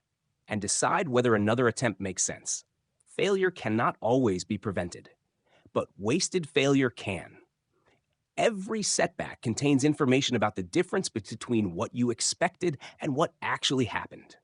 Study that difference carefully, because sometimes the experience that feels like proof you should stop is actually showing you exactly what needs to change before you can move forward. Chapter 8: Control your emotions before they control your decisions. Imagine receiving a message that makes you angry. You read it once, then again. Within seconds, your body changes. Your jaw tightens, your heart beats faster. And before you have fully considered what happened, your fingers are already typing a response. You write exactly what you feel. You press send. For a few seconds, it feels satisfying. Then the emotion begins to fade. You read your message again, and suddenly, you wish you could take it back. The problem was not that you felt angry. The problem was that the emotion made the decision before you had time to think. This happens constantly. Anger sends the message. Fear rejects the opportunity. Excitement spends the money. Jealousy starts the argument. Anxiety cancels the plan. And afterward, the calmer version of you has to live with the decision made by the emotional version of you. Emotional control does not mean becoming emotionless. It means learning how to feel something strongly without automatically turning that feeling into action. Create space before you respond. When an emotion becomes intense, your first response is often the least considered one. Someone criticizes you. You immediately defend yourself. Someone disappoints you. You immediately attack. Something frightens you. You immediately escape. But even a short pause can change what happens next. When you notice emotional intensity rising, do not make the important decision immediately if you have the option to wait. Take a few slow breaths. Walk away briefly. Drink some water. Write the response without sending it. Give your body time to move away from its highest emotional state. You are not avoiding the problem. You are preparing yourself to respond to it more intelligently. Name what you are actually feeling. Sometimes people say, "I'm angry," but anger may not be the whole story. Perhaps you feel embarrassed, disrespected, rejected, ignored, disappointed, afraid. Naming the emotion more precisely can reveal what is really happening. Imagine a friend cancels plans at the last minute. You become angry. But underneath the anger, perhaps the deeper feeling is, "I don't feel important to them." Now the conversation can become more useful. Instead of, "You never care about anyone except yourself," you might say, "When plans are canceled at the last minute, I feel like my time doesn't matter." The second statement gives the other person something specific to understand. Emotional awareness improves communication because it helps you express the actual problem instead of simply releasing the strongest emotion. Separate the event from the meaning. Someone walks past you without saying hello. Event: they did not greet you. Interpretation: they are deliberately ignoring me. Emotion: anger. But what if they genuinely did not see you? Your emotion may have been created partly by the meaning you assign to the event. When a strong feeling appears, ask, "What happened? What am I assuming it means? What evidence do I have? Could another explanation exist?" You do not need to deny your feelings. You are simply checking whether the interpretation producing them is accurate. Anger can make everything look intentional. When you are angry, another person's behavior can begin looking deliberately harmful. They knew exactly what they were doing. They wanted to embarrass me. They did that because they don't respect me. Sometimes people genuinely behave badly, but intention is not always obvious. Before accusing someone of motive, separate what you know from what you are guessing. Instead of, "You intentionally ignored what I said," try, "When I spoke and received no response, I felt ignored. What happened?" Now you are addressing the behavior while leaving room for information you may not have. Do not make permanent decisions during temporary emotions. A difficult day can create extreme conclusions. "I should quit. I never want to speak to them again. I'm done with everything." Perhaps one of those decisions will eventually be correct. But the middle of intense anger, fear, or disappointment may not be the best moment to decide. When possible, create a rule for yourself. Important decisions deserve a calmer mind. If you still believe the same thing tomorrow, examine it seriously. But Give yourself enough time to distinguish a lasting conclusion from an emotional impulse. Understand your triggers. Certain situations may produce stronger reactions in you than others. Being interrupted, feeling ignored, receiving criticism, waiting for someone who is late, feeling excluded, losing control of a situation. Pay attention. For 1 week, record moments when your emotional reaction felt especially strong. Write, what happened? What did I feel? What thought appeared? What did I do? After several examples, patterns may become visible. Perhaps criticism quickly feels like rejection. Perhaps being ignored reminds you of earlier experiences. Perhaps uncertainty makes you unusually anxious. Understanding a trigger does not excuse harmful behavior. It gives you an opportunity to prepare a better response. Your body often notices first. Emotions do not exist only as thoughts. Your body participates. Anger may tighten your jaw. Anxiety may change your breathing. Fear may create tension in your stomach. Stress may tighten your shoulders. Learn your physical warning signs. If you notice your heart accelerating during an argument, treat that as information.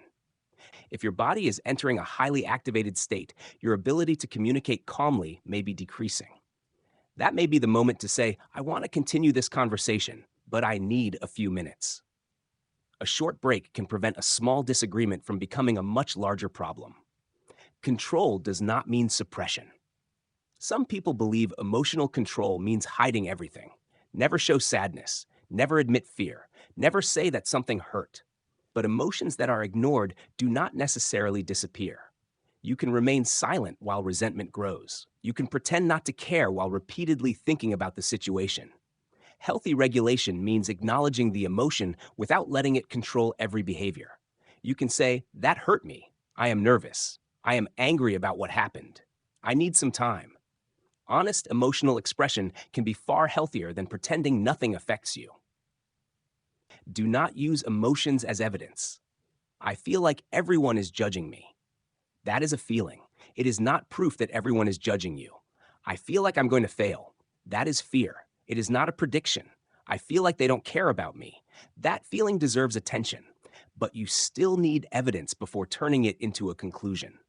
This distinction is extremely important. Your emotions are real, but the interpretation attached to them can still be wrong. Watch what happens when you are tired. Emotional regulation becomes harder when your physical resources are low. You sleep badly, skip meals, work for too long, remain under constant stress. Then something small happens. Suddenly, your reaction is much stronger than the situation seems to deserve. Before concluding that your entire life is falling apart, check your physical state.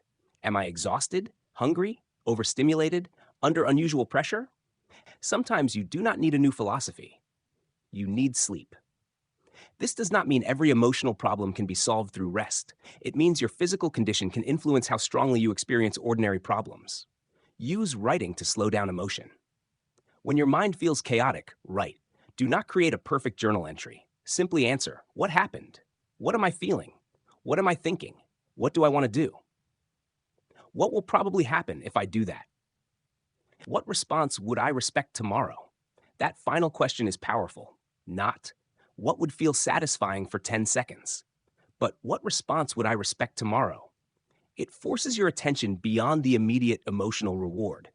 Do not rehearse anger for hours. Someone upsets you at 9 in the morning. The conversation ends at 9:10, but you continue the argument internally until lunchtime. You replay their words. You imagine better responses. You tell the story repeatedly. Each repetition activates the emotion again. At some point, ask, is there an action I need to take? If yes, take it appropriately. Have the conversation. Set the boundary. Correct the problem. If there is no useful action remaining, recognize that continued rehearsal is no longer solving anything. You are simply extending the emotional life of the event. Fear needs a plan. When fear appears, vague reassurance is often less useful than preparation. Instead of, don't worry, ask, what exactly am I worried about? Then, what would I do if that happened? Suppose you fear making a mistake during a presentation. Prepare your notes. Practice. Know your opening. Think about how you would recover if you lost your place. Now, fear has been converted into preparation. You may still feel nervous, but you are no longer helpless. Jealousy can reveal information. Jealousy is uncomfortable, so people often try to hide it. But sometimes jealousy reveals something you want. You see someone receive an opportunity and feel a sharp emotional reaction. Instead of immediately criticizing them, ask, what exactly do they have that I want? Recognition, freedom, skill, money, connection. Perhaps the emotion is pointing toward an unmet desire. You do not need to attack yourself for feeling it. Use the information. Then ask what responsible action could move you toward the thing you value. Sadness does not always need to be fixed immediately. Not every uncomfortable emotion is a problem requiring instant removal. Some experiences are genuinely painful. Disappointment, loss, rejection. There are moments when feeling sad is a normal human response. Do not create a second problem by criticizing yourself for having the first emotion. Give yourself appropriate time. Maintain basic routines. Speak with people you trust. Then return gradually to responsibilities and decisions. Emotional strength is not measured by how quickly you can pretend something did not matter. Practice the pause in small moments. Do not wait for a major crisis to practice emotional control. Use ordinary frustrations, traffic, a slow computer, someone interrupting you, a small disagreement. Notice the first reaction. Pause. Ask, what response helps? Every small moment becomes practice for larger ones. You are teaching your mind that emotion can appear without automatically becoming behavior. Choose your response. You cannot decide exactly what you will feel tomorrow. Something may frustrate you, disappoint you, frighten you, surprise you. You may experience emotions you wish were not there. But between feeling and action, you can develop a skill. Notice, name, pause, examine, then choose. Sometimes the right choice will be speaking. Sometimes it will be waiting. Sometimes setting a boundary. Sometimes apologizing. Sometimes leaving a situation. Sometimes accepting that nothing needs to be done. The goal is not perfect emotional control. You will still react too quickly sometimes. You will still say things you wish you had phrased differently. When that happens, take responsibility. Repair what you can. Learn the trigger.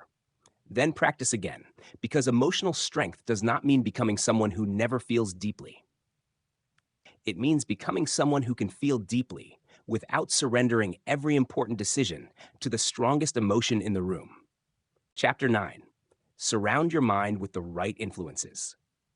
You may believe your thoughts belong entirely to you, but think carefully about where many of them came from. The people you grew up around, the conversations you hear every day, the videos you watch, the accounts you follow, the books you read, the people you spend the most time with. Every day, your mind absorbs ideas about what is normal, what is possible, what deserves attention, and what kind of person you should become. And sometimes, without realizing it, you begin repeating other people's beliefs as though they were your own. Your environment is always teaching you something. Imagine spending every day around people who constantly complain. They complain about work, money, other people, opportunities, the future. Every problem is someone else's fault. Every ambitious idea is unrealistic. Every attempt to improve is mocked. At first, you may disagree, but after hearing the same attitudes repeatedly, they can begin feeling normal. You start noticing problems more quickly. You become more skeptical. You hesitate before trying unfamiliar things. Now imagine another environment. The people around you still have problems. They still experience failure, but their conversations sound different. What can we do about this? What did we learn? How can we improve? Who knows more about this than we do? Same imperfect world, different mental environment. The people around you do not control your mind, but repeated exposure influences what your mind becomes accustomed to hearing. Pay attention to your conversations. For 1 week, notice the conversations you participate in most often. What do people talk about? Ideas? Problems? Other people's mistakes? Learning? Complaints? Plans? Gossip? Improvement? You do not need every conversation to be productive. Human beings need humor, relaxation, and ordinary conversation. But if most of your social environment revolves around criticism, negativity, and helplessness, ask what that repetition is teaching your mind. Conversation is mental input. Choose some of it deliberately. Not everyone should have equal influence over you. Someone can care about you deeply and still give poor advice. A family member may want to protect you from risk because they experienced failure themselves. A friend may discourage an opportunity because they would personally never take it. A colleague may criticize your ambition because your change makes them uncomfortable. Listen respectfully, but ask, does this person understand the situation? Do they have relevant experience? Are they giving advice based on evidence or based primarily on their own fear? Love does not automatically create expertise. Respecting someone does not require allowing every opinion they have to become a rule for your life. Choose your sources carefully. The same principle applies online. Imagine wanting to improve your finances. You search for advice. Within minutes, you find hundreds of people confidently telling you what to do. One says one thing, another says the opposite. A third promises an easy shortcut. The problem is no longer lack of information. The problem is deciding which information deserves trust. Before allowing advice to influence an important decision, ask, who is giving this advice? What evidence supports it? Do they have relevant experience? Are they explaining risks as well as rewards? Are they trying to teach me or simply trying to capture my attention? Confidence is easy to produce on a screen. Accuracy requires more. Your information diet matters. Think about food. If you consumed whatever appeared in front of you all day, without considering quality or quantity, your physical health could suffer. Your mental inputs deserve similar attention. What enters your mind repeatedly? News designed to create urgency, arguments, short videos, comparison, educational material, long-form thinking, useful conversations, entertainment? Again, this is not about eliminating entertainment. It is about proportion. If 90% of your mental input is fast, emotional, and fragmented, deep concentration may begin feeling unusually difficult. So perform a simple audit. Look at what you consumed yesterday. How much of it helped you? How much was intentional? How much did you consume simply because an algorithm placed it in front of you? Remove inputs that repeatedly damage your attention.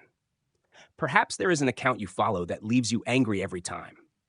Another makes you compare your life constantly. Another fills your mind with information you never use. Ask, why am I continuing to consume this? You do not owe your attention to every source that asks for it. Mute, unfollow, reduce, replace. Protecting your mind does not mean hiding from every idea you dislike. It means refusing to give unlimited attention to inputs that repeatedly produce no useful result. Seek people who challenge you well. The right influences are not people who agree with everything you say. Constant agreement can be just as limiting as constant negativity. You need people who can challenge your thinking without trying to destroy your confidence. Someone who can say, I don't think your plan is realistic, and here is why. Someone who asks, have you considered this risk? Someone who notices when you are making excuses. Someone who respects your goals enough to tell you when your behavior does not match them. Useful challenge is different from discouragement. Discouragement says, you can't. Useful challenge asks, how exactly are you going to make this work? Spend time around the behavior you want to learn. If you want to improve at something, spend more time around people who already practice it well, not so you can copy their entire life. So you can observe standards. Imagine wanting to become more organized. Spend time around someone who manages responsibilities well. Notice what they actually do. How do they plan? How early do they prepare? What do they refuse to postpone? How do they handle unexpected problems? You may discover that what looked like natural discipline from the outside is actually a collection of ordinary systems repeated consistently. Exposure can change what you believe is possible because it gives you examples. Do not copy results without understanding the process. You see someone successful. You copy their morning routine, their reading list, their schedule, their habits. But your circumstances are different. The visible behavior may not be the real reason they succeeded. Instead of asking, what exactly does this person do? Also ask, what principle is behind what they do? Maybe they wake early because that is when they can work without interruption. The principle is protected focus, not necessarily waking at the same hour. Maybe they exercise every afternoon because consistency matters to them. The principle is regular movement, not copying the exact workout. Learn principles, then adapt them to your reality. Your social circle can set invisible standards. Suppose everyone around you regularly arrives late. After enough time, being 10 minutes late may stop feeling unusual. Now imagine joining a group where everyone arrives prepared and on time. Suddenly, the same behavior feels unacceptable. The standard changed. This happens with spending, work, learning, communication, health, responsibility. The behavior around you can quietly influence what you consider normal. Ask, what behaviors have become normal in my environment? Are those behaviors helping me become the person I want to be? You do not have to abandon people to grow. Personal growth advice sometimes makes relationships sound disposable. Someone is negative? Remove them. Someone disagrees? Leave. Real relationships are more complicated.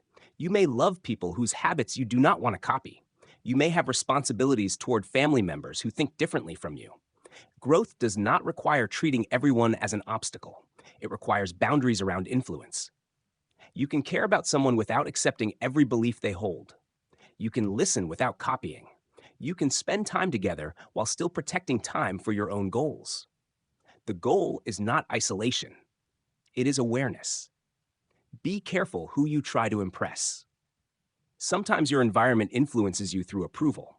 You buy something because people around you will notice it. You hide an interest because your friends may mock it. You avoid working hard because you do not want to appear overly serious. You choose a career because it sounds impressive. Before making a major decision, ask, if nobody could see this decision, would I still want it? That question can reveal how much of your choice belongs to you and how much belongs to the audience in your head. Create an environment that reminds you who you want to become. Your physical surroundings also influence behavior. If your desk is filled with distractions, focus becomes harder. If your running shoes are hidden away, exercise requires another step.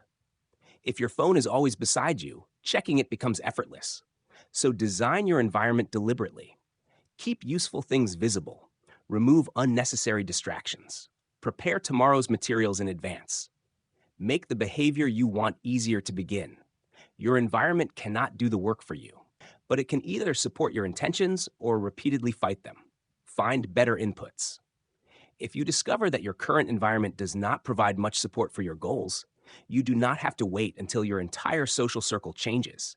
Find additional sources, books, courses, teachers, communities, mentors, people whose work demonstrates the qualities you want to develop. The goal is not to create an artificial world where everyone thinks exactly like you.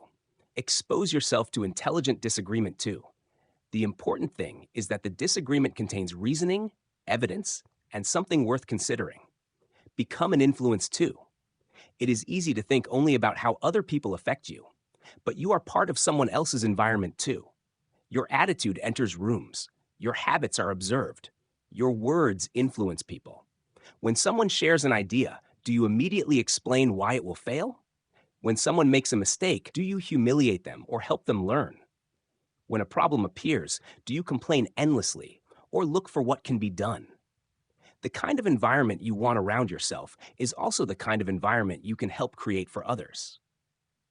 Audit your influences. Write down 5 people or sources that receive a significant amount of your attention. Beside each one, ask, what does this influence repeatedly encourage me to think about? How do I usually feel after spending time with it?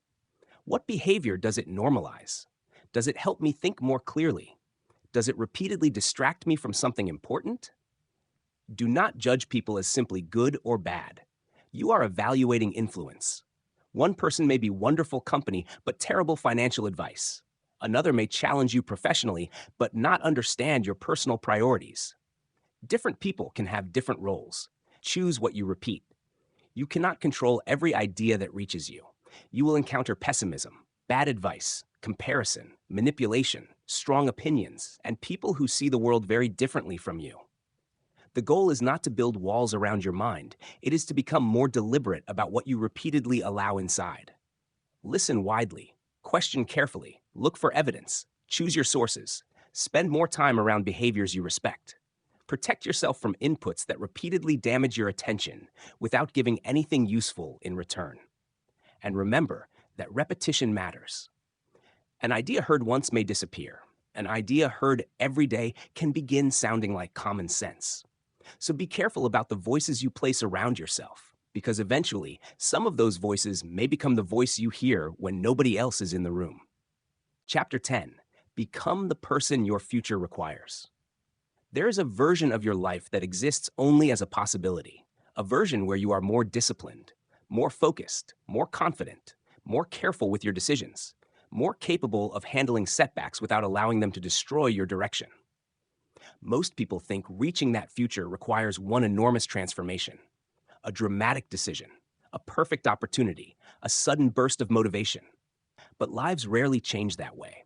More often, the future is built quietly, one decision at a time, one repeated behavior at a time, one ordinary day at a time. Stop waiting for your life to begin. People often live as though their real life is somewhere in the future. When I have more money, I'll finally relax. When I become confident, I'll start speaking up. When things become less busy, I'll take care of myself. When I find the right opportunity, I'll work seriously. When I feel motivated, I'll become disciplined. But there is always another condition, another reason, another delay. Years can disappear while you are waiting for circumstances to give you permission to become the person you want to be. Instead, ask, what can I begin practicing with the life I have now? Maybe you cannot change everything today, but perhaps you can change 1 hour, one habit, one response, one decision. That is enough to begin. Your future self is built by today's behavior. Imagine yourself 5 years from now. Do not focus first on possessions. Think about the person. How does that person handle pressure? How do they communicate? What do they do when they make a mistake? How do they manage their time? How do they treat their responsibilities? How do they respond when motivation disappears? Now ask, what behaviors would create that person? This is where many goals become clearer. If your future requires discipline, practice discipline now. If it requires knowledge, begin learning now. If it requires financial responsibility, begin managing what you currently have more carefully. If it requires confidence, begin taking manageable actions despite discomfort. You cannot practice being your future self someday. The practice happens today. Stop making identity depend on results. Imagine setting a goal to exercise consistently. For 3 weeks, you succeed. Then one difficult week arrives. You miss several workouts. Immediately, your mind says, I'm back to being lazy. But why should 3 missed workouts erase 3 weeks of evidence? Progress becomes fragile when one mistake is allowed to redefine your identity. A stronger response is, I interrupted the pattern. Now I return. That sentence is powerful because it keeps the mistake small. You do not need to restart your entire life. You need to perform the next useful behavior. Missed one study session? Return tomorrow. Spent more money than planned? Correct the next decision. Lost your temper? Take responsibility, repair what you can, and practice a better response next time. Recovery speed matters. The goal is not never falling out of rhythm. The goal is becoming better at returning. Make your standards clear. Goals tell you what you want. Standards influence what you repeatedly accept. You may want to become healthier. But what standard guides your daily behavior? You may want better finances, but what spending behavior have you decided is unacceptable? You may want stronger relationships, but what communication standard do you expect from yourself? Create a few simple standards. I keep important promises I make. I do not make major decisions while extremely emotional. I prepare before important responsibilities. I admit mistakes instead of hiding them. I do not spend money simply to impress people. These standards reduce the number of decisions you need to negotiate with yourself repeatedly. You already know what kind of behavior you are trying to practice. Make your goals small enough to execute. I want to become successful. Your mind cannot execute that. I want to become healthier. Still unclear. I want to become smarter. What should you do at 7:30 tomorrow morning? Turn the goal into behavior. Read 20 pages. Exercise 3 times this week. Save a defined percentage of your income. Study for 40 minutes. Practice 1 presentation. Complete 1 important task before checking social media.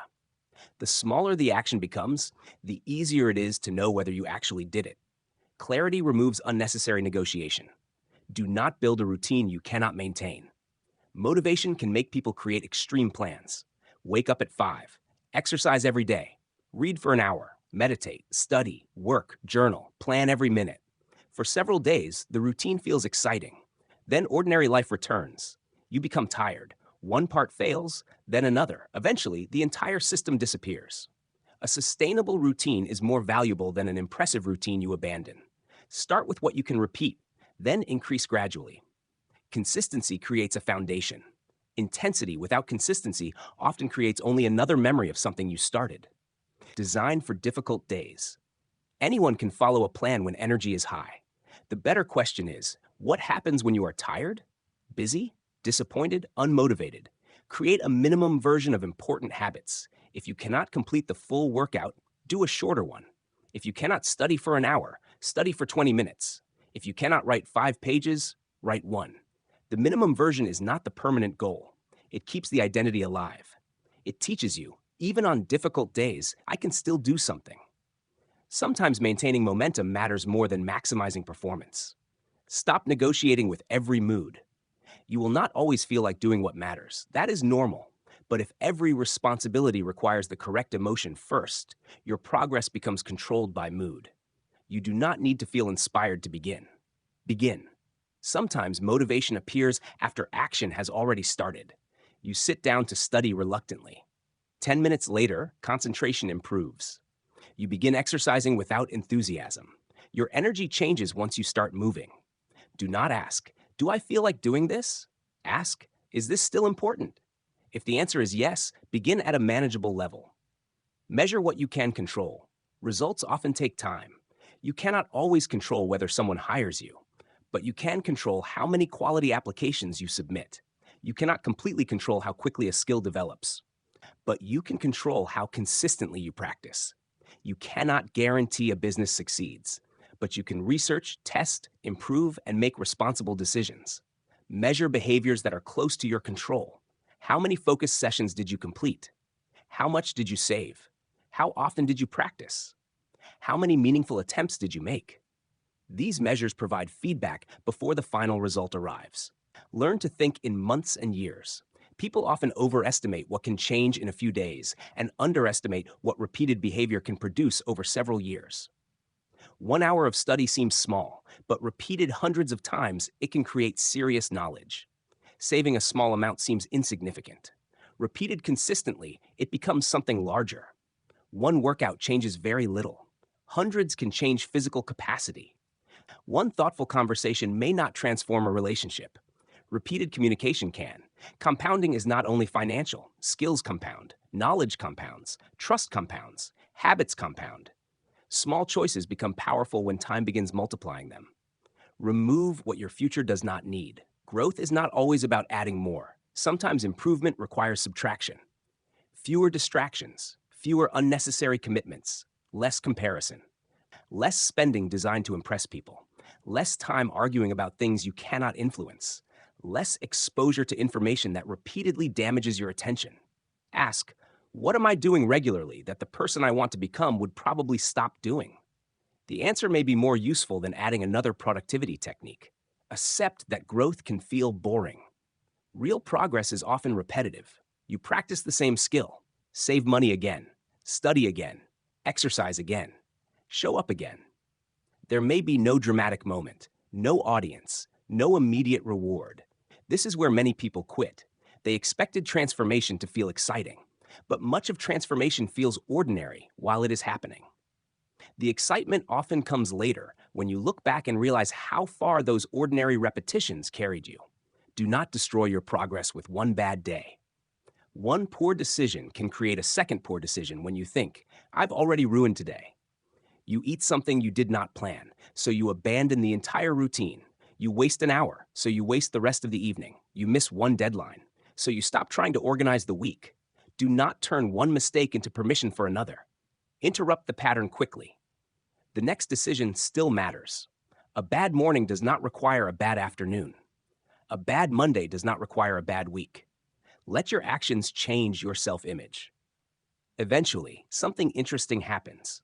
You stop trying to convince yourself that you are disciplined. You have evidence. You stop hoping you can handle difficult conversations. You have handled them. You stop wondering whether you can recover from setbacks. You have recovered before. The identity becomes stronger because behavior has been repeated. This is why the smallest actions matter more than they appear to. Every action is evidence. Evidence accumulates. And accumulated evidence changes what you believe about yourself. You do not need to become someone else. Personal growth is sometimes described as if your current self must be completely destroyed. But perhaps the goal is simpler.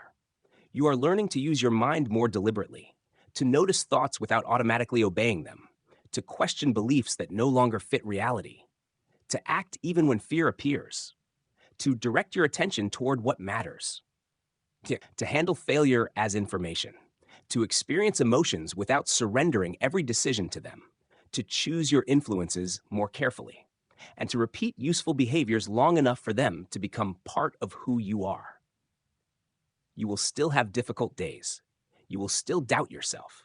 You will still make mistakes. You will still occasionally return to old patterns. That does not erase progress. Growth is not proven by never struggling again. It is revealed by how differently you respond when the struggle returns. The next decision. Think back to the person at the beginning of this journey, the person waiting, overthinking, comparing, afraid to begin because everything was not certain. That person does not need to disappear overnight. They only need to make one different decision, then another, and another. Because your future is not created in one dramatic moment. It is created through thousands of ordinary moments when nobody is watching. The moment you decide to begin instead of delay. The moment you pause instead of react. The moment you return instead of quit. The moment you question an old belief instead of automatically obeying it. The moment you choose what matters over what is merely easy. You cannot control every circumstance that will enter your life. You cannot guarantee every outcome. But you can become more deliberate about the mind you bring into those circumstances. And when your thinking changes, your decisions can change. When your decisions change, your actions can change. When your actions are repeated, your habits can change. And when your habits change long enough, the direction of your life can change with them.